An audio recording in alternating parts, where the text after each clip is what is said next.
All right, back from the Pac-12 to another pivotal matchup in a conference championship race. Number 7, Texas, holding off number 23, Kansas State, 33-30 in overtime. Man, this game. Kansas State had put up 41-41 against his last two opponents, Houston and Texas Christian. And they scored 28 and 27 in the first half of those games, respectively, giving up 3 points total. And then Texas said, no, let's put the clamps on that. Let's stop y'all from doing anything you want. And a matter of fact, Texas goes up 17-0, and I'm thinking to myself, they get another score here. The route is on. Texas might be able to prove they are one of the best teams in the country with the backup quarterback back there. And then the backup quarterback, Maalik Murphy, did backup quarterback stuff. He started staring down receivers and trying to throw balls to people that were covered. And Kansas State said, yes, thank you. We will take that with their 3-3 stack, where all they do is drop back and say, hey, if you can beat us, but we're going to let you run the football. So we get to this space where by the end of the third quarter, a Kansas State offense that had been all but anemic, couldn't run the football, and they were one of the best running football teams in America, could throw the ball. So you get to 27-7, goes to 27-27, mostly because Will Howard had decided enough is enough, 26-42, 327 through the air, 4 TDs, and a pick. Outstanding bounce back from the Cats in Austin, Texas. Again, all this happened on the 40 acres. That's egregious to me. Phyllis Brooks had 5 catches, 76 yards. 4 players had at least 4 catches and 69 yards as Kansas State receivers.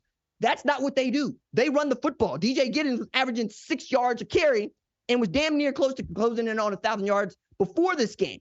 But Maalik Murphy did Maalik Murphy stuff. 19 of 37, 248, a TD, and 2 picks. Gus Johnson's on the call talking about we might see Arch Manning at some point here because this is not going well. At one point, I watched Kansas State score 3 TDs in 4 plays. 3 and 4. You can't have that. You can't have that. You can't have that as Adonai Mitchell is going off. 8 catches, 149 yards, and a TD. But on third down, both of these teams were sorry. 4 of 28 combined on third down. Predictably, this game gets to a spot where it feels like Kansas State can take control and the kicker can't take care of business, right? You get into another spot where your kicker's got to tie the game up so you can get it to overtime, and he does that. So what do you do once you get into overtime and you force Texas to kick a field goal?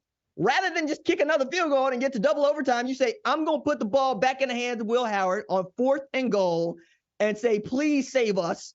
And he gave a please save us kind of pass, falling down, Jameis Winston style, throwing it up in the air. That's not what you want. That's not how Kansas State wanted to go out. I kind of get this. I get that Chris Kleiman wanted to go out with his best player and most important player and captain of his offense holding the rock, and not with a place kicker who had been both hit and miss all day. I get that, but that was not the move. The move was to take the chip shot field goal and force another overtime and see if you can get another stop against the Texas offense that was having a hard time throwing the ball and was getting everything they could out of Jonathan Brooks and C.J. Baxter, who combined to rush for over 200 yards in this game, and they were outstanding. Really liked watching what they were doing, 32 for 202 combined. But I also need to take into account here, there's no Quinn Ewers in this game. And at one point, I'm going, how do you rank Oklahoma behind this team, knowing that Oklahoma beat them head-to-head on neutral field? I still think that's the move. But it's moot now because Oklahoma lost to Oklahoma State and Texas beat Kansas State. But does Quinn Ewers make Texas a better football team if he's at quarterback instead of Maalik Murphy? Because the thing that you need to take into account as we look at the College Football Playoff Selection Committee's rankings, they ranked this Texas team number 7, knowing damn well Quinn Ewers was not playing quarterback on Saturday. So, by their guerrilla math, they ought to be a top 4 team when Quinn Ewers gets back, because that's how much he's worth to them. He will make you a better offense. He will make you a more efficient offense. He will be able to get the ball to people not named Adonai Mitchell in the pass game. Guys like Xavier Worthy, who is your home run hitter. Guys like JT Sanders, who is your matchup nightmare. Guys like Jordan Whittington, who, again, is a matchup nightmare. He makes them a better football team. Now, if and when he comes back, we will see.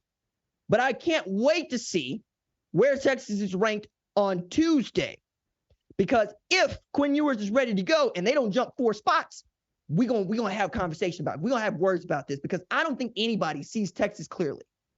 For that matter, I don't think anybody sees Florida State clearly, but we'll save that for Sunday when we react to the Associated Press Polls top 25 and my top 25 as we do this here on Sunday afternoon, getting ready for whatever it is the College Football Playoff Committee is going to do within suits in a hotel in Grapevine, Texas on Tuesday. If you like what you've seen, consider subscribing to the #1 college football show on YouTube, the Fox Sports app, or wherever you get your podcast.